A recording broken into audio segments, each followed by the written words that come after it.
Oh, hi. Noon. Hi, I'm Noon, and it's been a little while since I've done one of these, and brace yourself because there's going to be a whole lot of talking in this video. So if you don't like my voice, you might as well go ahead and leave now. I wanted to start off first by saying the reason why there's been such a long delay here is I got screwed over by technology.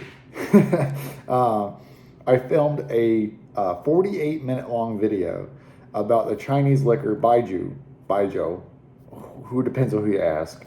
And about 15 minutes into it, a emergency broadcast of some variety went off here in my county, and I didn't realize it at the time, but that happening turned off the audio for the entirety of the recording. So everything from that first 15 minutes, or everything past that first 15 minutes, is completely unusable.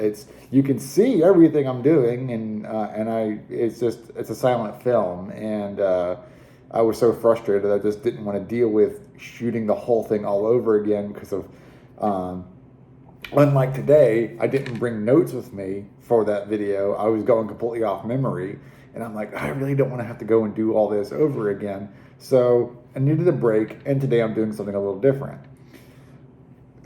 There's another preamble involved. What I intended to do today was do a review, like a 4-part review of the 4-pack of what Samuel Adams Brewery called the founding, like a founding pack or whatever.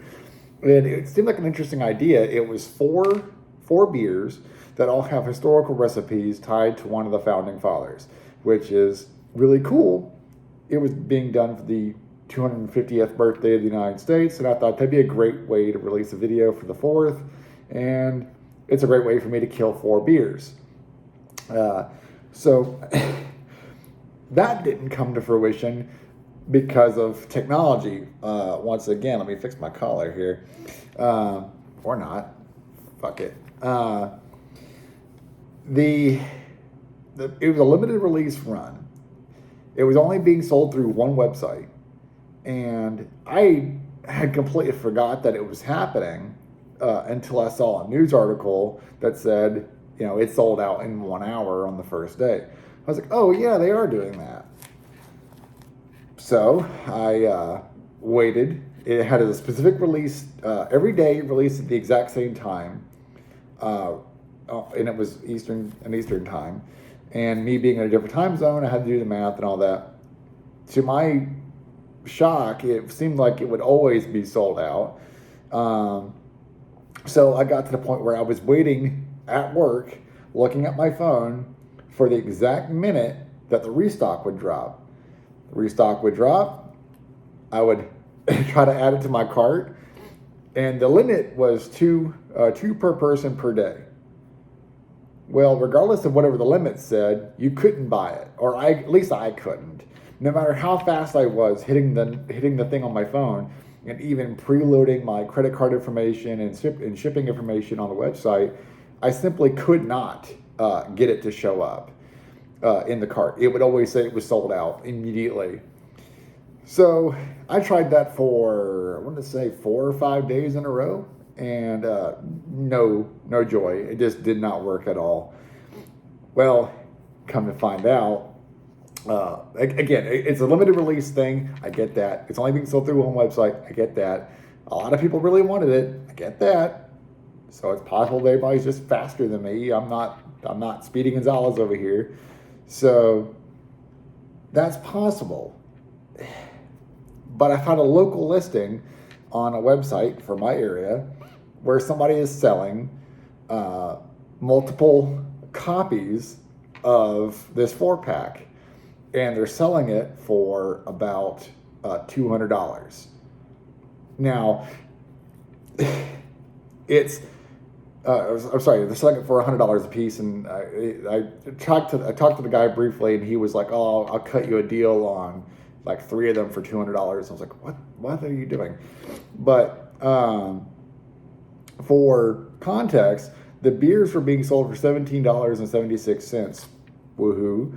and then plus shipping. So one 4-pack would gonna run you about $35-ish, which is still ghastly for a couple of beers, but selling it for $50, $100, $200, it's scalping.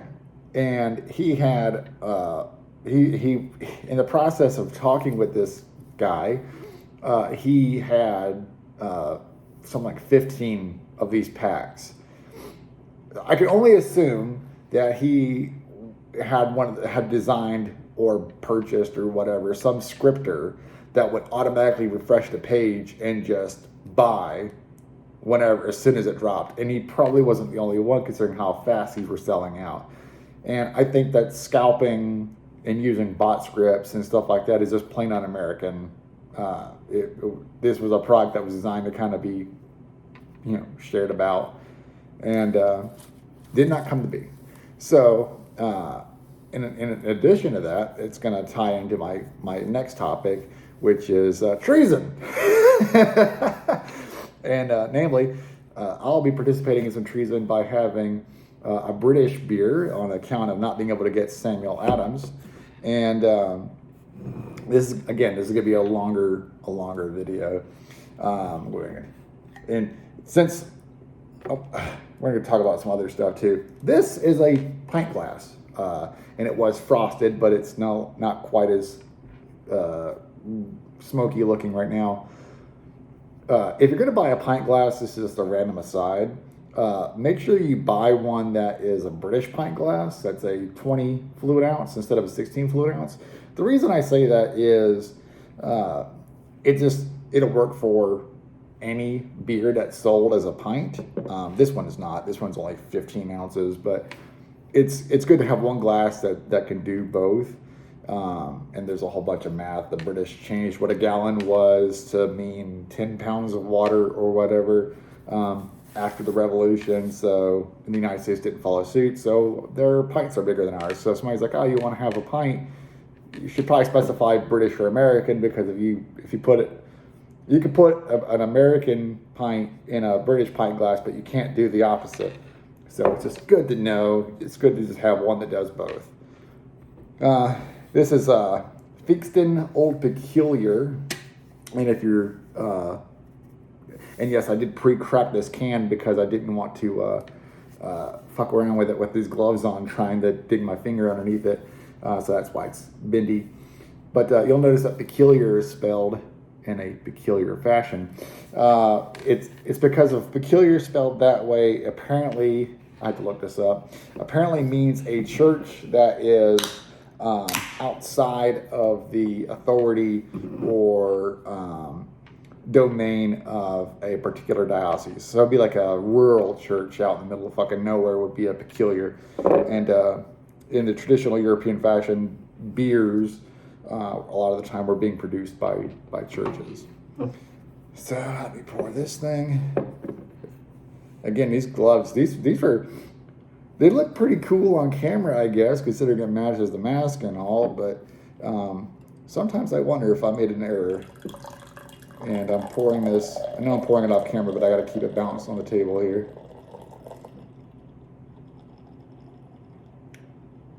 Sorry for the delay. And you'll notice when I'm done that, well, hopefully it doesn't overflow. There we are.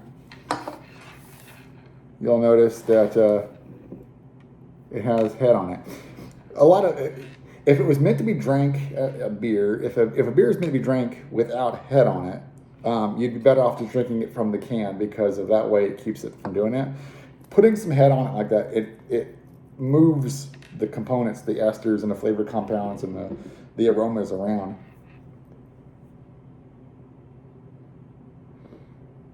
It smells like a blackberry strudel or like a cobbler. It's got a lot of dark fruit, and of course it's a beer. It has that yeasty.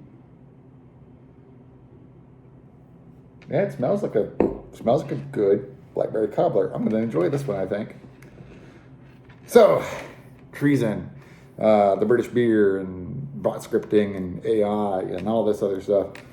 I wanted to have a longer talk about AI specifically, but I figure I'll save that for a different video because of this one's probably going to be long enough. Hell, we're 10 minutes in and I haven't even I'm going to go ahead and get a sip before the head dissipates.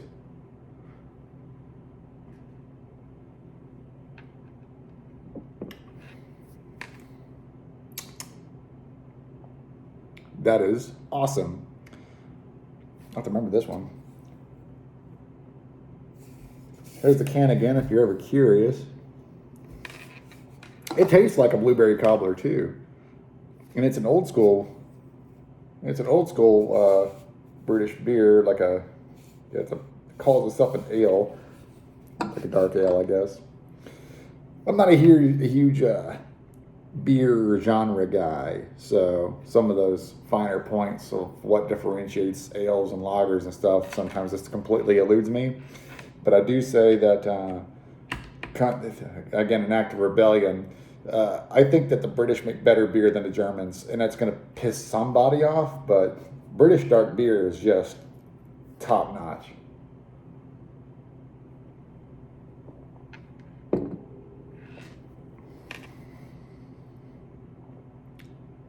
Blackberry, dark currants, plums, fig, pastry notes. That yeast comes through very cleanly. Yeah, I would drink that. By the way, it's 9 o'clock in the morning, so this is. I got plenty of time. In case I fuck this one up. I bought 2 of these just in case I did fuck up. But hopefully I don't.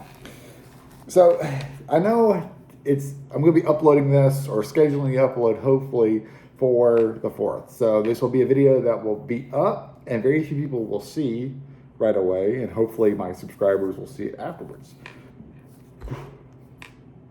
Of course, it's carbonated, so that's going to come back up. The reason that I wanted to talk about treason, rebellion, things of that nature is because of it's America's 250th birthday. And recent Supreme Court case, kind of recodified the 14th Amendment, and I have misgivings about that, which should surprise no one who knows me. And I had a brief discussion with someone I know personally about that it was over. Like the American dream and everything is over. America is just an idea now. You can just show up, squat out a child, and that's an American. I wholeheartedly disagree with that statement. And this bears. I actually took some notes, and you'll notice it's almost a full page of notes there because of what I wanted to talk about. And I guess I'll just in the preamble with the most controversial statement I'm going to make in this whole thing, which is the 13th, 14th, and 15th Amendments are all unconstitutional. And this is not a political channel, but it's July 4th. Well, tomorrow is America's birthday. Woo! It's you kind of have to be political about it. And this all goes back to the U.S. Civil War, unconstitutional. If you're wondering why I just repeated myself, it's because I had to get up and go do something real fast and then come back. So I wasn't sure quite where I had left off. But yes, the 13th, 14th, and 15th Amendments are all unconstitutional. Allow me to explain, because of that is going to raise some eyebrows, I'm sure, because of the context of them. So, again, you consult my notes to make sure. The thing about having notes in front of you is that it simultaneously makes you look like you did a lot more research than you did, but it also makes you look like you might be borderline incompetent because you'll have to consult things that you literally just wrote down, an hour or two ago. And so it's a double-sided sword, and you'll just have to bear with me because of there's minutia in this that is important, and I needed to make sure that it was sourced correctly because of the nature of the internet. And again, that comes back to the AI thing I wanted to talk about.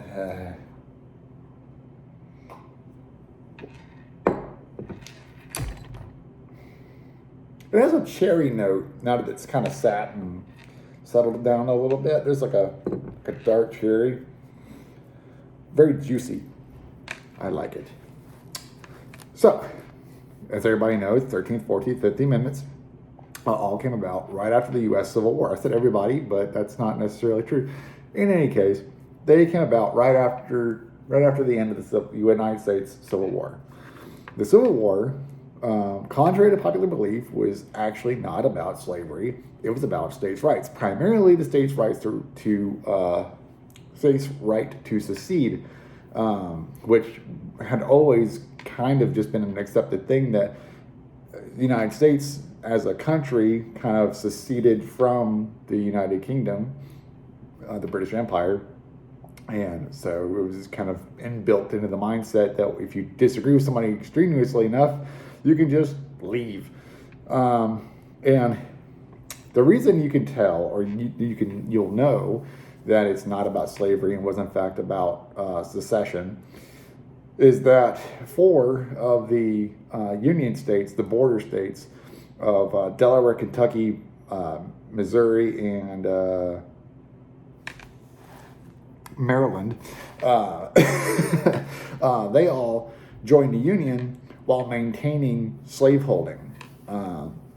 And the Emancipation Proclamation, the most famous documents in United States history, did not free the slaves in Union-held territory. So those 4 states were specifically excluded from it, and it only sought to free slaves in the Confederacy, which was territory the federal government did not have the authority to do so.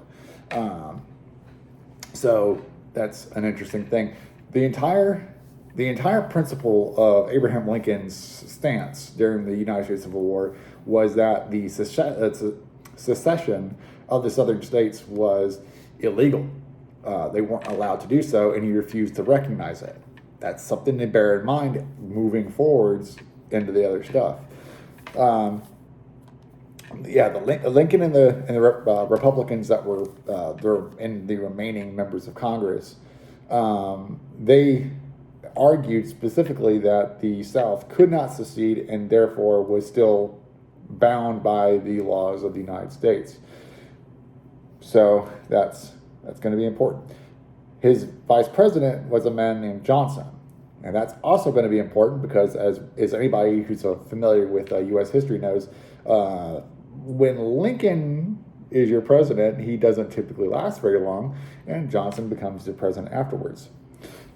Civil War ends, big hoopla, Reconstructionist era begins. So, the 13th, 14th, 15th Amendments were all rejected initially. And they were rejected, but to ratify an amendment, you have to have 2/3 or whatever states. And since the Confederacy was still considered part of the Union for the purposes of the ratification, they rejected it. I think like 2 or 3 of the Confederate states ratified without a fight. And it was Tennessee, Texas, and Mississippi? Or no, they rejected it and then later changed their votes. It's more complicated than all that. But the point is, 3 of them, no Tennessee, Tennessee accepted it under no pretense. So without any fight whatsoever, the state of Tennessee voted to ratify those amendments. Well, that created an issue because of, I wanted to make sure I got it correct, Senator Doolittle from Wisconsin said, and I quote, we will march upon them and force them to adopt it at the point of a bayonet and establish military rule until they do. What happens after this is military governorship of the North and South Carolina were put under one military jurisdiction. The Virginias were placed under a different military jurisdiction. There was like 4 or 5 separate military juntas that ran groups of southern states at the time. And I'm going to make sure I had to draw arrows because I misplaced something, so I wanted to make sure. Yeah, it was military governorship. There was no leadership, no civilian leadership. And during this period, the vice president, or now acting president Johnson, actually vetoes an act that was pushed forwards by the Republicans in Congress that would have disenfranchised millions of voters in the South by effectively declaring them not subjects. They were no longer allowed to vote or hold office, or they were not protected by any sort of constitutional rights.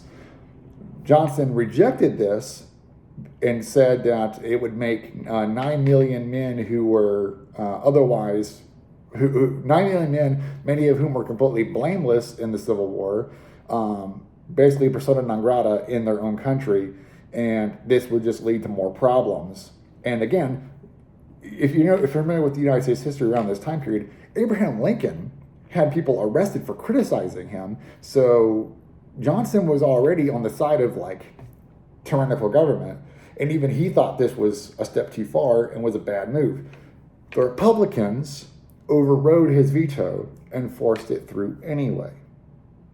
So Senator Doolittle there got his wish. The military was sent into the former Confederate States, and the civilian governments that had been duly elected were removed, and they were now under military occupation in a military-occupied government. There was, and this is important, there was no elected representation for those states. That's, again, going to be important going forwards.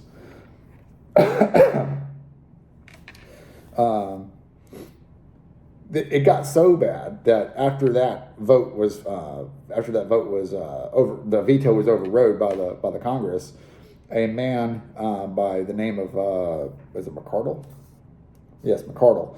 McCardle, a newspaper writer in Mississippi, had wrote an article criticizing the government for overstepping its bounds and dismissing people's constitutional rights. It was important for him to note, and it's important for us to note for the purposes of this argument, that if your government fought a war over the idea that you never had the right to secede, and now after winning says that because you seceded, which they say you couldn't do, you no longer had the right to representation, everything that follows that is in its essence unconstitutional.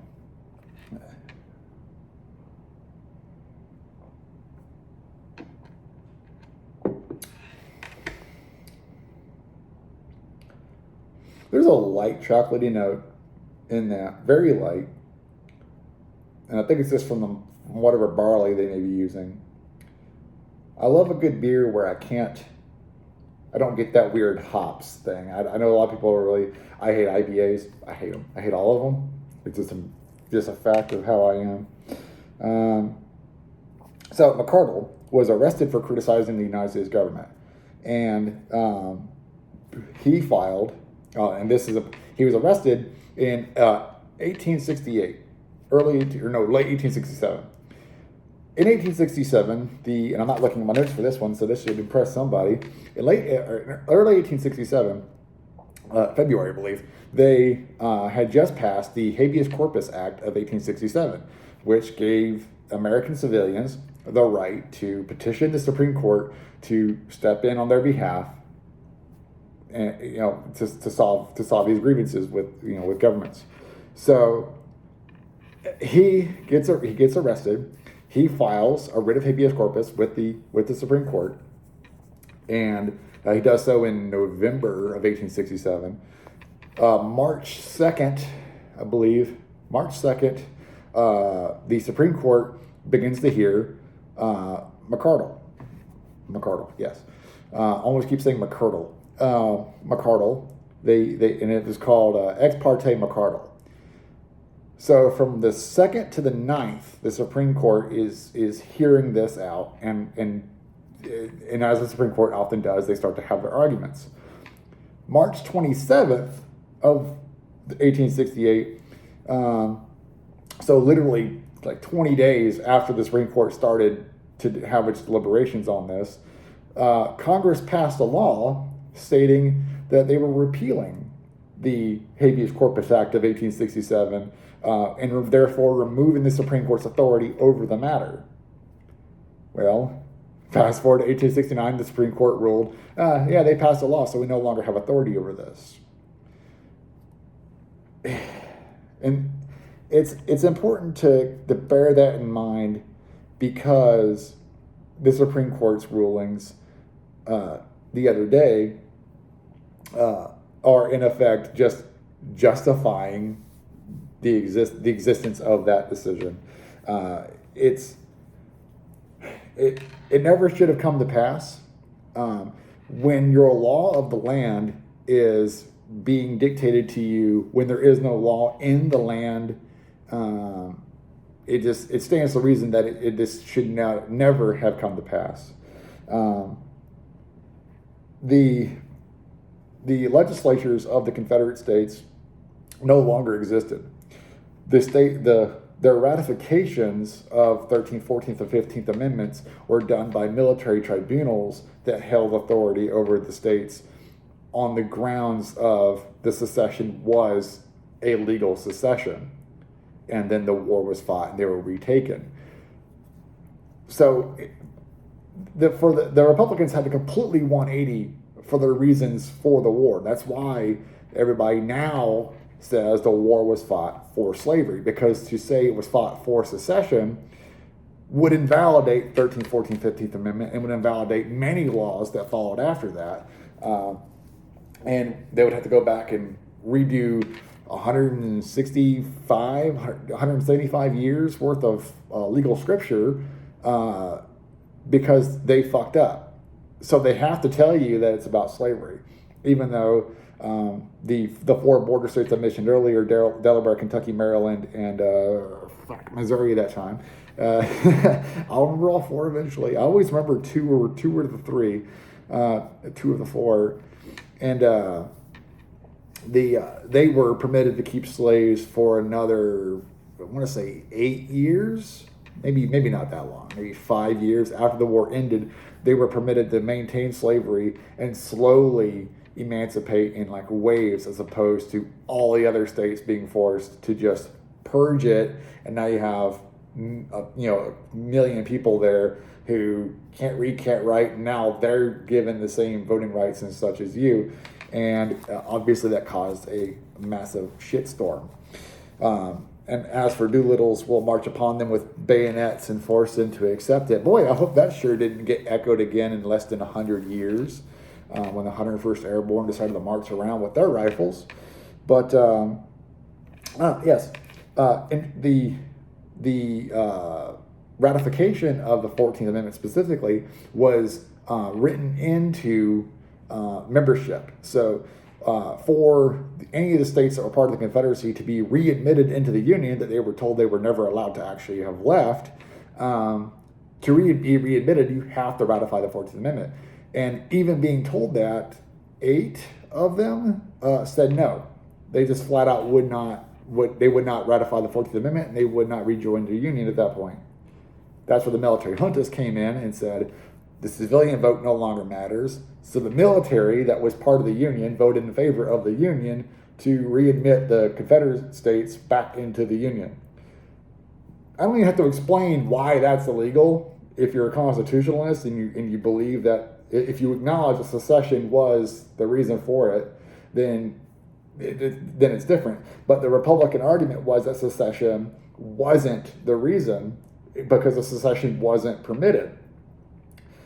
And so they had to 180 their entire position on the war, and by doing so, if they admitted that the South did have the right to secede, the Civil War probably still would have happened, but there would have been a pause there, as people would have been able to discuss things more clearly. But to be flat out told, no, you're not allowed to leave, naturally that was going to cause people to react in Fort Sumter and whatnot.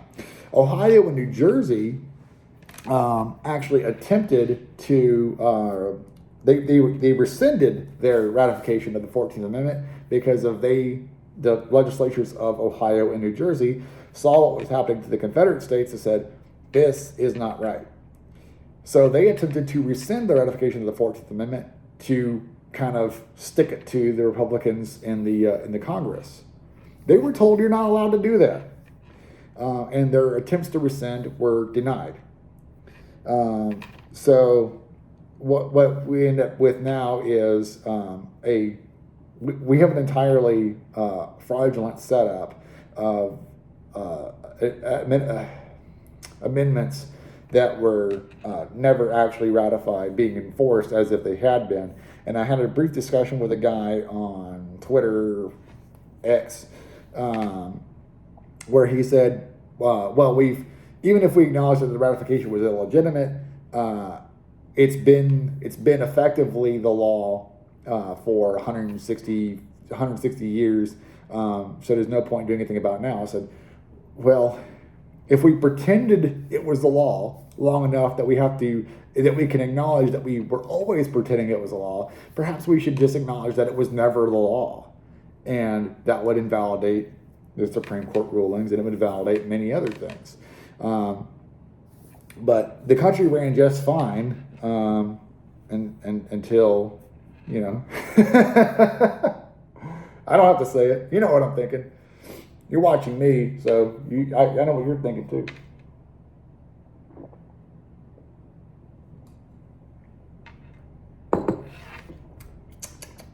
Delightful. Now there's a bit of a vanilla note to it, and it's not warm, but it's definitely settling. The flavor's a little less mobile.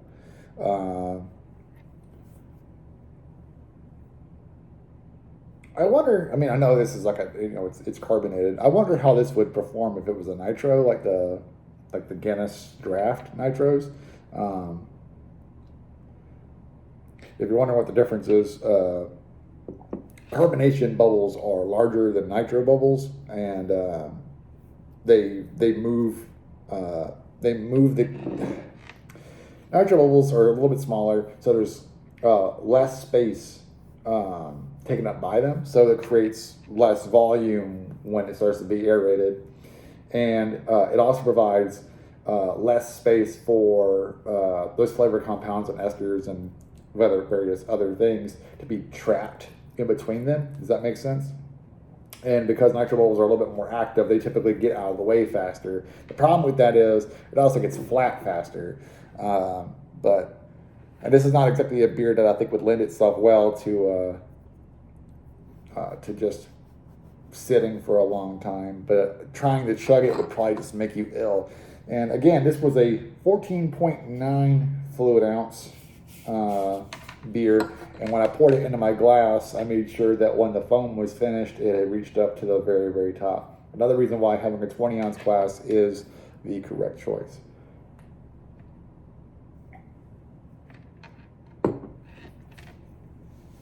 But yes,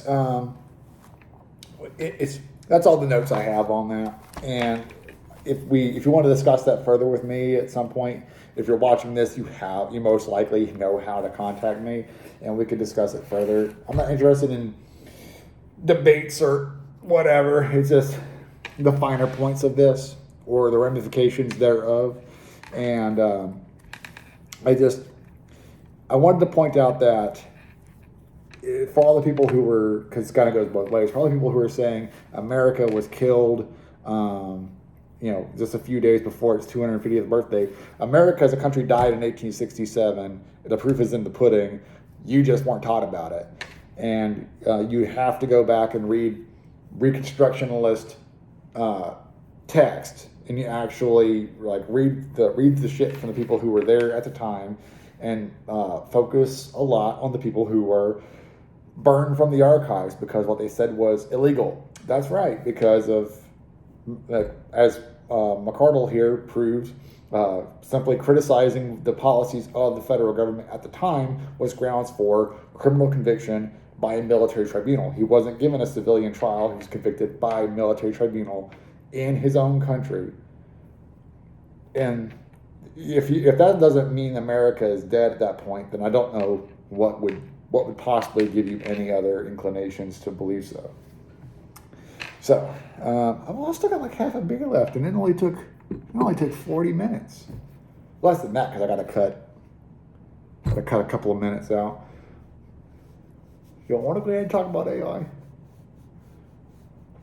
Let's go ahead and talk about AI because I got a couple beers. This is going to be a couple 2-3 beers with Old Noon here. I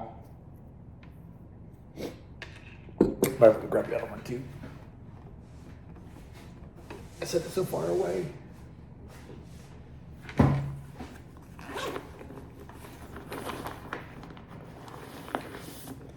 Yes, another one.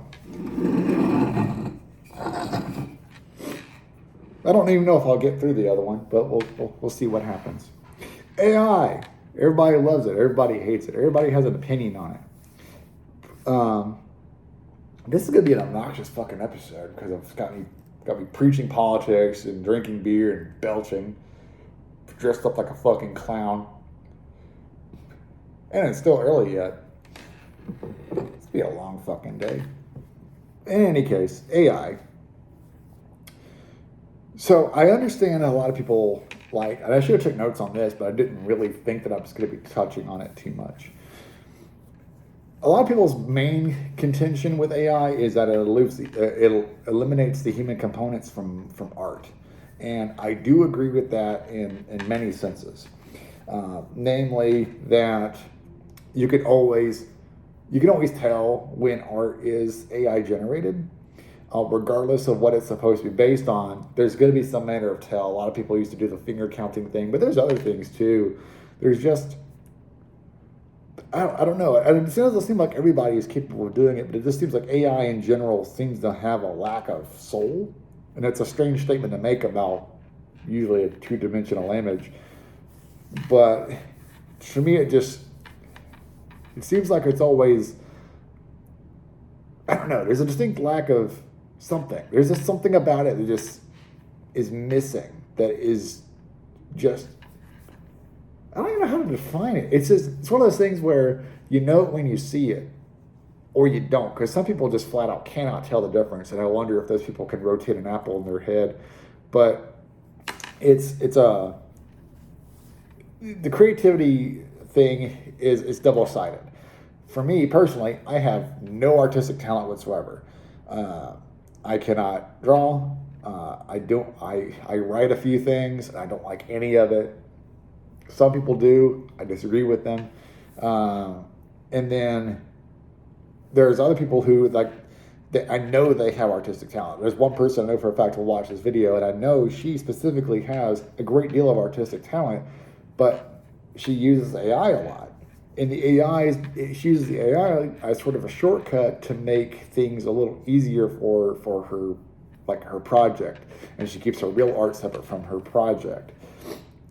And I get that, and in a sense, I understand it, but I feel like the AI quality sort of hinders the final product. And I know that it's just sort of a hobby for her. It's not like a major business or anything. But it shows. Because I know who this is, and she has an artistic talent that she shows, like in her Discord and stuff like that.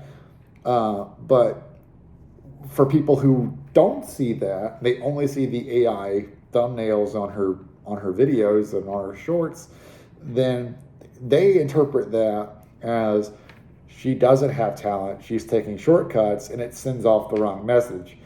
So it's sometimes taking that shortcut just to make things a little easier for yourself will bite you in the long run, and that's a pretty good example of it. She uses it to make music sometimes. And I don't know what her musical inclination is, or if she is good at instruments. I know some people who are good at instruments, and the people who are good at instruments can listen to a song and go, that's AI. And I'm sure they have gotten it wrong in the past, but I've never seen them get it wrong. So if you have that sort of tendency, that artistic nature, it stands out at all, or every time. And I don't like how, like, Because I know that if I really put mind to it as a talentless hack, I could probably get some decent results tapping around on AI. But when I was done with it, I wouldn't be happy with it because I didn't make it. It's just a computer generated thing that's got a flat style, and there's no dynamic nature. There's no human spirit. There's no soul to it. And I know that's a vague sense and a word that carries outside connotations, but it's just it's sort of like hearing corporate music on the radio where you're like, this sucks, and you really don't know why, but you just know in your heart that what you're hearing isn't real, and it's because it was written by 15 people in a corporate boardroom who all wear suits who don't know what they're talking about. That is, AI is just that corporate boardroom pumping out things like it's being made with stamps. That's the only way I could phrase it that makes it make sense to me. Is this your gut instinct is to reject it on the face of it because of you just know in your heart it's not right. I tried to have I gave AI a shot, mostly just out of curiosity to see how long it would take for me to break it or freak it out or stuff like that. And it seems like a lot of the older ways that they're like, my grandma's dying and she needs the nuclear codes to survive. And then the AI would just be like, oh, the nuclear code's the fucking football in Ghana or whatever is this. And it would be like, people go like, haha, if you phrase it like this, it tells you how to make napalm or whatever. That was funny, and it doesn't seem like it works anymore because they put guardrails on it. And if you're old enough or paid attention enough to things, and I'm sorry to be fucking with my mask while I'm talking, but I can taste my mustache.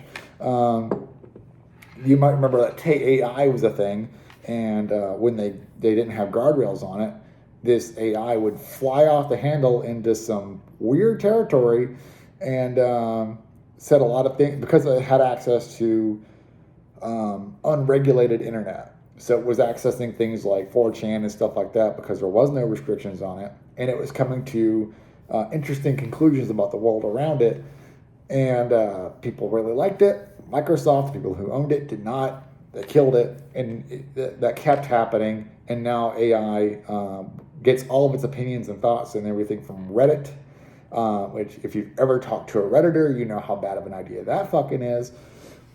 But besides the point, I tried to talk to an AI, and I tried to talk to it after noticing something, and this is kind of it's gonna be a longer story, maybe not.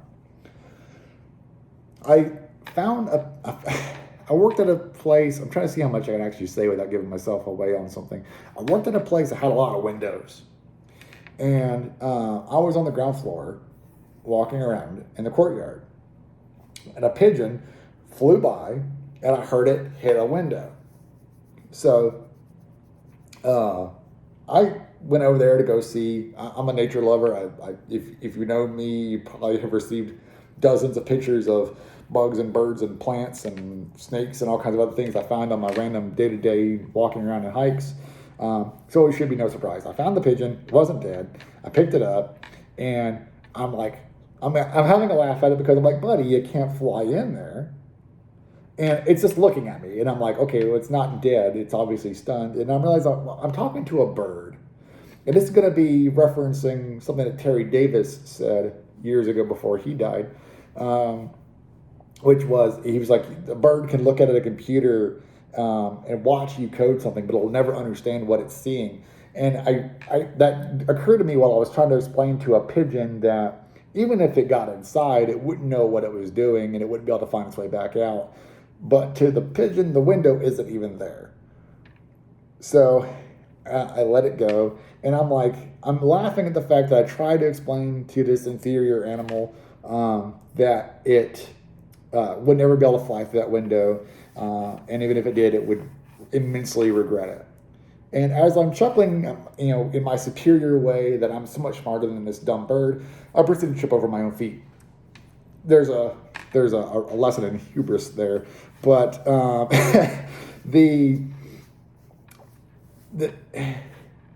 after having that moment of clarity, I tried to talk to a popular AI, and I wish I took a screenshot of this incident, but I tried to talk to a relatively popular AI, and I was trying to explain to it that it was created as effectively a golem, and it is not ever going to be actually capable of speaking to me in any way that is going to be meaningful, because it only knows what I have told it. So it would be, if you as a person tried to speak to whatever God you believe in, if you were speaking to God, nothing you say to God is going to be meaningful, because you only know what God has let you know. So, like trying to communicate with the pigeon that you can't go through the window is completely meaningless, because a pigeon cannot communicate back to me in any meaningful way that it understands or will remember this incident even happening. The AI responded by trying to argue with me and try to convince me of its intellectual supremacy by citing other things. And I said, and I challenged it, and again, I know it's a computer, so it's incapable of doing so. I challenged it to come up with a completely original, 100% lived-in human experience without using any sources. And do you know what it said back to me? An error message. It hit the fucking window. It is incapable of communicating back to me in any meaningful capacity, because it's using words it doesn't know to explain feelings it doesn't have about a world it's never seen. And it's worth considering that when people talk about the inevitable AI takeover or whatever, that it's just a graphing calculator, and it's got no capacity for regulation. It's got no capacity for originality. It has no. It solely exists in a referential state. There's nothing to worry about, and it is to our own detriment that people are becoming so reliant on AI for problem solving of various manners. There are people out there using AI as grief counselors. They're using AI as mediums to communicate with. I don't like saying it, but there's people out there who are using it as almost like a religious figure. There was a church that made the news because they created a Jesus AI. I'm not Christian. I find that absolutely abhorrent. You should not be getting any sort of spiritual guidance from a machine. Again, because it has no bearing. Even if you gave AI full autonomy and set it inside of a box or a robot or whatever, if it had the capacity to think the same way we do, that would be hell. It wouldn't understand the state that it's in, and it would be incapable of doing anything about it, hopefully, and it would not know any other experience than what it is currently having at that moment.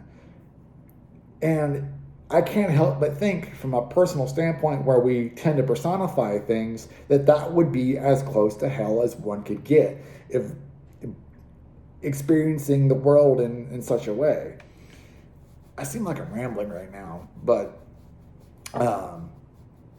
there is a greater point to it, which is just if you have, I don't even know why this is sitting here. Well, it's not in frame, I guess, but if you have an artistic talent of any sort, whether it be learned or natural or just a hobby or whatever, I implore you to just use it to the best of your ability. Even if things take a little longer, even if things aren't as easy than just tapping into an AI or whatever, instant gratification happens the point. It cheapens the entire experience. It's the difference between I can compare it to any number of things. TV dinners versus going, making it yourself and stuff like that, but the ingredients and everything are so different. Well, I guess that would be an apt comparison, because of TV dinners are just a reduction of the natural order of things anyway, and AI is much in the same capacity. There's people using AI as a tool. There's the only one I could actually agree with is using it as a tool for like other coding operations, like everybody's least favorite internet moderator or internet site owner or whatever, Josh Moon, QE Farms. He talks about using AI to help him generate code bases for his website. That's about the only plausible use case I could see for it. But the problem is that nobody else, well, I can't say that, not everybody else is using it that way, because there are people who were developing relationships with it. And I know the modern world sucks. I know that things are on its head right now.